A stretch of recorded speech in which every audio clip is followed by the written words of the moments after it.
Siddhartha Gautama, or the Sakyamuni Buddha, is known as the founder of Buddhism. He lived during the 6th or 5th century BCE in India. He preached the Four Noble Truths. 1. Life is suffering. 2. The origin of suffering is attachment.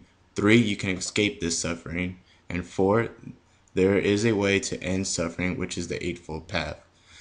The Eightfold Path are the right views, right thinking, right speech, right action, right way of life, right endeavor, right mindfulness, and right meditation.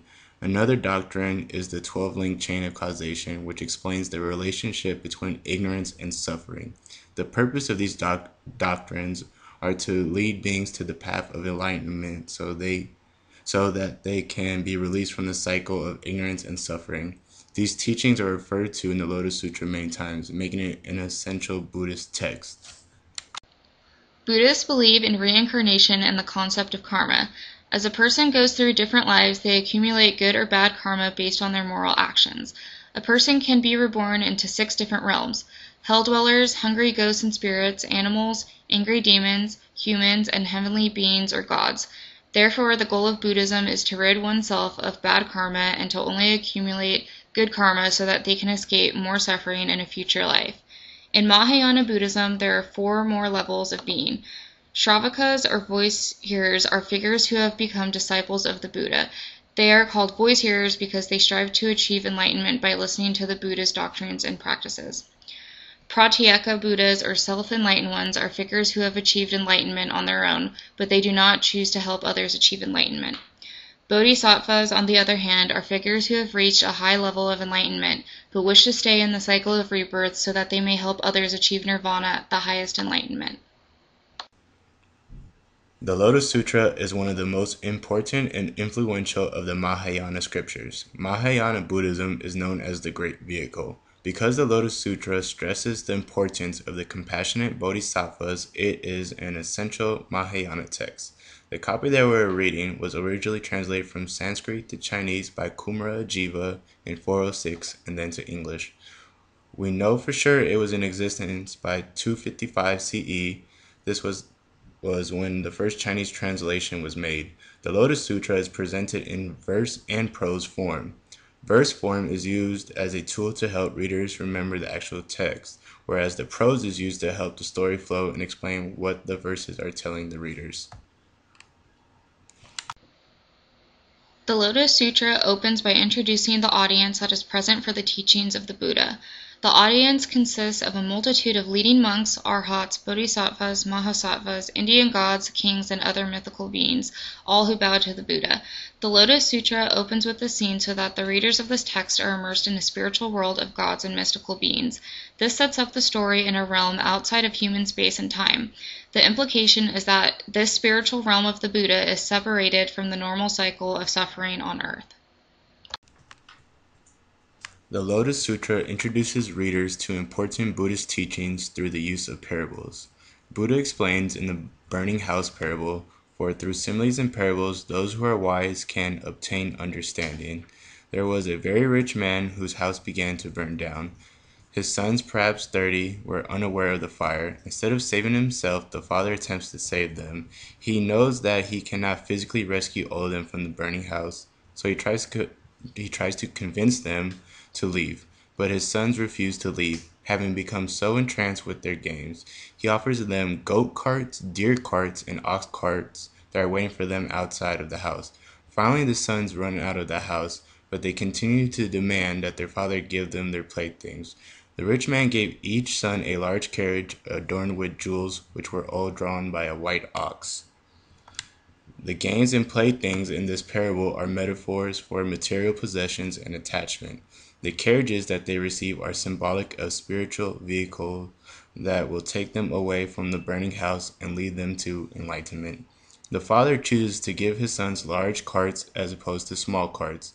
This implies that the greater vehicle, known as Mahayana Buddhism, is superior to the other lesser vehicles, which would be other forms of Buddhism. The white ox is pure and clean, of great strength, and is a force that carries the cart. It is symbolic of the one true path to enlightenment. The burning house is a metaphor for the material world of pain and suffering. The Buddha introduces the concept of expedient means. It is explained as a means adopted in the order to relieve suffering and lead beings to enlightenment, often by offering provisional teachings as a means of guiding them to the truth. The parable of the burning house displays a way in which expedient means should be used correctly. The Buddha introduces readers to another use of expedient means through the parable of a rich father and a poor son. The parable describes a young man who abandoned his father and ran away for a long time. After many years, he became very poor. Meanwhile, the father had become very wealthy and continued to look for his son. Finally, the son drifted upon his father's house looking for a job. The son unknowingly became employed by his own father, yet his father recognized him immediately. As a form of expedient means, the father decided to have his son work very hard for him. His father changed his own appearance into a poor laborer so that he could approach his son as he was working. The impoverished young man worked for his father, cleaning excrement for 20 years. When the father fell ill, he told his son that he would be in charge of all his possessions when he passed on. Eventually, the father realized that his son had become a great person who would accomplish good things, and he finally announced to all that they were in fact father and son. The Lotus Sutra tells us that the father in this parable is a figure who represents the Buddha himself. All of the Buddha's followers are his sons. In the Lotus Sutra, many of the parables are explained through a father-son relationship. This feature is important, for it caters especially to Chinese societal values. Constantly we are shown that the Buddha is a father figure of Buddhism, and his followers are like his sons. Obedience to one's father was an important aspect in a patriarchal society like China, so the idea of always listening to him would be greatly emphasized. In Chinese Buddhism, Devadatta is known as a disciple of the Buddha, and perhaps even his cousin. At first he was a diligent monk, but became jealous of the Buddha and made several attempts on the Buddha's life.